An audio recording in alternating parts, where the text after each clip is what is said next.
Galera, achei uma matéria aqui que explica muito bem o golpe militar, né? Porque ele explica que o golpe, a ditadura militar, ela foi um golpe também civil, tá? Não foi só um golpe militar, propriamente dito, porque a população, né, estava envolvida nesse golpe. A gente vai ver isso aqui, ó.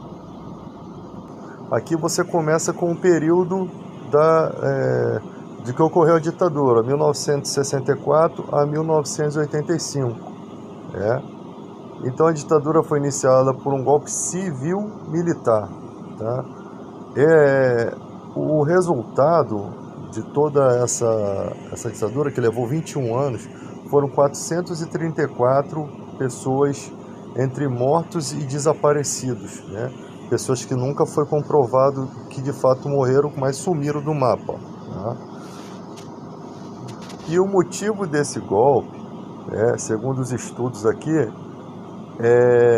havia um projeto do João Goulart, porque o João Goulart ele é um vice-presidente do Jânio Quadros, sendo que quando o Jânio Quadros ele abriu mão, né, ele saiu, pediu para sair, entrou o João Goulart seguindo os ritos legais de um governo, né?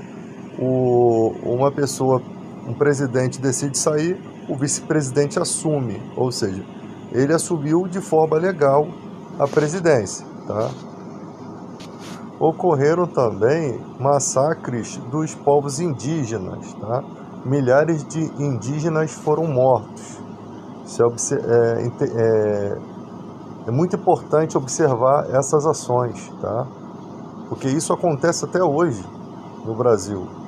Os povos indígenas sempre estão cada vez mais sendo reduzidos e suas terras tomadas, né, por pessoas gananciosas. Tá? Inclusive tinha uma matéria da revista Veja que uma criança indígena foi morta numa rede com um facão. Tá? Só para vocês terem ideia da maldade que ocorre nos lugares onde o Brasil não tem câmeras. Então aqui vocês vão compreender por que os Estados Unidos, com a CIA, ela fez parte daqui da ditadura no Brasil, né, devido à Guerra Fria que acontecia com os americanos. Então o Jânio Quadros aqui tinha renunciado ao cargo em 1961, o vice, de acordo com a Constituição, que a Constituição demandava, assume, que seria o João Goulart, né, conhecido como Jango, que era o vice-presidente do Jânio Quadros. O Jânio Quadros renunciou pensando que ele teria apoio popular para o povo pedir para ele voltar, mas não adiantou, ninguém quis saber dele. Tá? Inclusive eu tenho uma medalhinha dele aqui guardada, da época das eleições lá com as duas vassourinhas. Então o João Goulart ele tentou fazer umas reformas de base. O que eram essas reformas? Eram os projetos para reestruturar o Brasil, né? Reduzir a desigualdade que existia entre os trabalhadores, né? E ali essas questões elas começaram a gerar insatisfação daquela galera da reforma agrária, né? Porque esses projetos eles não estavam dentro do interesse do empresariado, né? Porque garantia acesso à terra aos despossuídos, né? Então ele prejudicava os interesses dos grandes proprietários de terra. Tá? Então sempre tem aquela pessoa, igual as pessoas hoje que querem tirar os direitos trabalhistas da CLT, a consolidação das leis trabalhistas, pessoas que lá atrás lutaram muito para que se chegasse a ter essas leis trabalhistas hoje e querem tirar isso, alegando que isso é o que prejudica, o que traz o desemprego, né? E ali tinha as questões dos trabalhadores, os sindicatos, né? Que eram vistos ali pela classe média alta do Brasil como um indício de comunismo, olha só. Então, lutar pelos seus direitos trabalhistas é um indício de comunismo. Por quê? Porque os patrões querem subjugar os seus funcionários, como a escala 6x1 hoje em dia é um massacre. O cara não tem vida, o cara nem tem tempo para cuidar da sua saúde. As pessoas estão trabalhando em condições, às vezes condições ruins de trabalho, não é só a escala que é ruim, condições ruins, distância do trabalho, injustiças, troca-se folga do cara do domingo pelo sábado, pelo dia de semana, é mal bagunça, pessoas que fazem mais do que as horas trabalhadas, obrigadas a fazer hora extra, não pagam os extras de acordo com as convenções coletivas, né? É uma série de exploração, descontos estranhos nos contra-cheques, desvio, acúmulo de função, todas essas opressões que existem hoje. Se você luta contra essas opressões, você é considerado comunista, você é considerado um opositor, é como se você não quisesse o desenvolvimento do país. Aí começam os caras, isso vai dar errado. E o salário minguado, quer dizer, não é só a escala que é ruim, não é só todos esses absurdos, condições de trabalho precária, insalubres muitas vezes, né? É também a questão do salário ser muito ruim, os benefícios serem muito ruins, tá? Para você trabalhar, você folgar somente 4 vezes por mês, qual o convívio familiar que você tem, né? Que vida você tem, todo dia olhar para a cara do teu patrão te perturbando, porque o patrão ele chega na hora boa, né? Ele não pega no pesado igual você, ele chega e vai para o seu ambiente de ar-condicionado. O funcionário não, ele está com uma coleirinha ali no sol, ele não pode sair dali, ele não tem ele enquanto está trabalhando, ele é do quadradinho para o outro, do outro quadradinho para o outro, é ida e volta, não tem vida, ele está ali trabalhando, tomando esporro, né, ouvindo lamentações das pessoas, recebendo agressões psicológicas, né, muitas coisas que acontecem durante um dia de trabalho que massacram o cara escala 6x1, esse cara deve sonhar que está trabalhando, né? Então, aí você vê aqui, houve uma conspiração, segundo a Guerra Fria, né, dos Estados Unidos, trazendo dinheiro, né, da CIA, através do Instituto Brasileiro de Ações Democráticas, né. Eles criaram um instituto para se reunirem, alegando que iam estudar questões do Brasil, mas na verdade estavam preparando uma minuta de golpe, tá? E aqui tivemos as emissoras envolvidas, né? A Globo, o Jornal do Brasil, Diários Associados, né? Inclusive aqui o pai do Collor, né? Que era o pai do Collor, isso mais à frente, ele matou um cara dentro da Assembleia, ele puxou uma arma e matou o cara que nem era o cara que ele queria matar. Ele mirou no inimigo, acertou um cara que tinha nada a ver e matou o cara. E esse pai do Collor parece que tinha algumas emissoras de rádio que eram ligadas à Rede Globo, tá? E a Rede Globo parece que passou pano, né, para isso tudo aí, tá?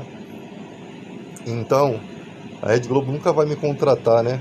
Nem a Record, porque eu só vivo falando mal deles. Então, você tem aqui, houve ali um discurso, né?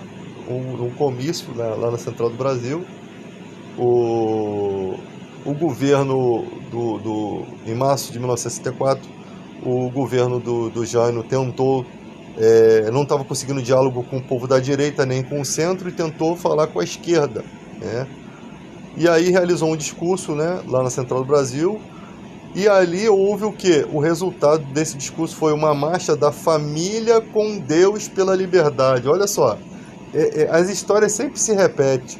A marcha da família com Deus é um povo conservador, né? Que na verdade não tem nada de conservador. E realizado, tem ali preconceito, racismo, ódio, tem tudo ali. Realizado em São Paulo, contando com cerca de 500 mil pessoas.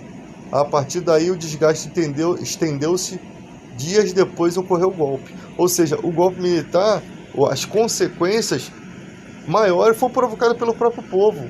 500 mil pessoas, né? Aí depois você vai ter a omissão do parlamento, dos governantes, né? Dos políticos, que está aqui, ó. Aqui, ó. Havia uma conspiração em curso, né, em 1962, para a derrubada de João Goulart pelos militares e pelos civis. Os parlamentares chancelaram o golpe, mesmo ele sendo ilegal à luz da Constituição de 1946. Ou seja, os parlamentares não sustentaram a verdade da Constituição e chancelaram o golpe, tá? Eu lembro lá do Ulisses Guimarães, depois que foi enganado, se sentiu enganado, começou a chamar todo mundo de canalha, logo arrumaram um jeito do helicóptero dele cair, né? Porque ele era, acho que era da líder da Câmara dos Deputados, acho que era líder da Câmara dos Deputados. Logo acharam um jeito de sumir com ele, né? Então, foram 21 anos de ditadura. Agora, por que não houve aqui uma coisa interessante? Por que não se teve o aspecto de um ditador no Brasil? Aí que está a questão aqui, né? Ocorreram 5 presidentes militares, ou seja, poderia não ser presidente, poderia ser só um militar ali como um ditador, porque o regime era ditatorial. E todos eles foram eleitos indiretamente, ou seja, não foi o povo que elegeu eles, eram eleições entre eles mesmos ali, né? No processo da escolha. Então, o fato da ditadura militar no Brasil ter tido presidente e não apenas um ditador, como foi no caso chileno e argentino, é sintomático da intenção original dos militares. Eles queriam apresentar um ar de normalidade, né? A existência de 5 presidentes demonstra o interesse militar em demonstrar que o país seguia na normalidade de antes, pois éramos supostamente governados por presidentes e não ditadores. Ou seja, a população ia olhar assim, estamos sendo governados por presidente. Não é como lá nos outros países onde tem um Maduro, né? Tem um cara lá ditando as regras, né? Que enquanto o país demonstrava normalidade com a nomeação de presidente, a oposição era perseguida e a liberdade no país era cerceada. Não podia ter manifestações contrárias. Todos aqueles que eram influências. Tem gente que fala, mas meu avô falou que viveu na ditadura, foi muito bom, porque era um pé rapado, ele não era influência nenhuma no país, então ele não sofre. Agora, quem sofre? Os militares que eram ligados a outros generais que não aderiram ao golpe, que ficaram do lado do João Goulart. Agora, quem não sofre? Os que ficaram do lado do presidente Castelo Branco.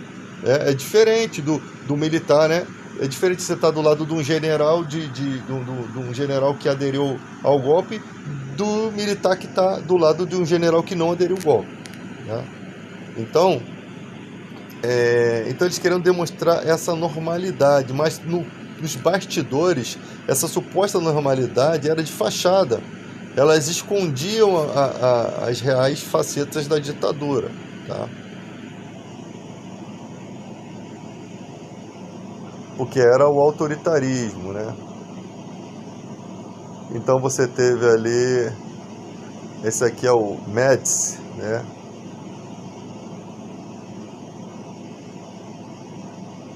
Aqui começa a repressão dos direitos civis.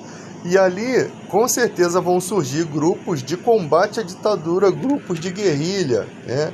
Que vão sofrer também porque estão lutando contra militares, que tem todo um aparato de armamento, de ajuda financeira, de ajuda americana, da CIA, né? Então, você vai ter tudo isso. E hoje em dia as pessoas não estudam a história e ficam pegando pedaços do que elas escutam, né? E depois tentam reproduzir isso, mas não vai para a história certa. E quando se mostra a história certa, a pessoa diz que não, que isso aqui é uma invenção, né? E é complicado, cara. A matéria tá toda aí, muito interessante essa matéria.